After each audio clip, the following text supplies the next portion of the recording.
Hey, it's Clay Trader, and this will be a video chart on ticker symbol BVTK. We will take a look at the 30-minute time frame. Real quick, what do I mean by 30-minute in case maybe you're new to charts?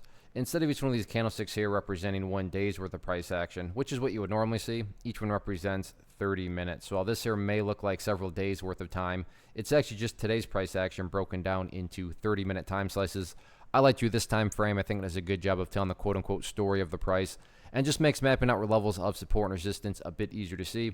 I did this analysis on Friday, and for those of you that did watch the video, I'm assuming you know right off the get-go, I'm going to say very nice day on the bulls part. Not because there was some explosive move to the upside or anything, but it all revolves around this very important level, which again, I talked about on Friday, the pink line, which is the famous 200 period simple moving average. And on Friday, yeah, the price had, broken below it, separated to the downside. So things were looking very shaky. Now, don't get me wrong. It's not like the bulls are totally back in control, but the price moving the way it did today back up here, much better than what could have happened with the break of that 200 period where the price just continued to sink further and further down. So definitely a nice day on the bulls part. It may not feel like much, given penny stocks, and this one in the past has made huge moves upwards, but much better than separating further and further to the downside. So on that note, still work to be done. I realize that's a broad statement.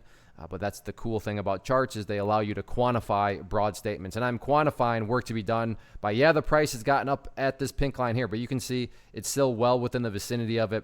And supports, resistance areas are not exact specific locations. So I'd like to see a little bit of separation up through the pink line. Does it have to go up to 0075? I'm not saying that, but just show a little bit more strength that, this bounce is continuing. And the best way to illustrate the bounce is continuing, you can see there those higher lows, is to get some separation and then maintaining up above that pink line there. And that would be a great first step in terms of the bulls getting back up above some of these very important long-term moving averages. So all in all, nice healthy day, still work to be done as we talked about, but definitely a good way to start off the week. So we'll see if the bulls can continue to build upon this bounce or not.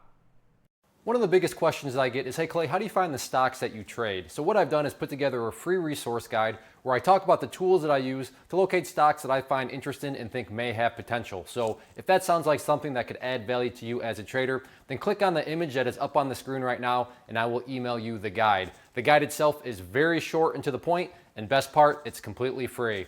Thanks for watching the video. Let me know if you have any questions.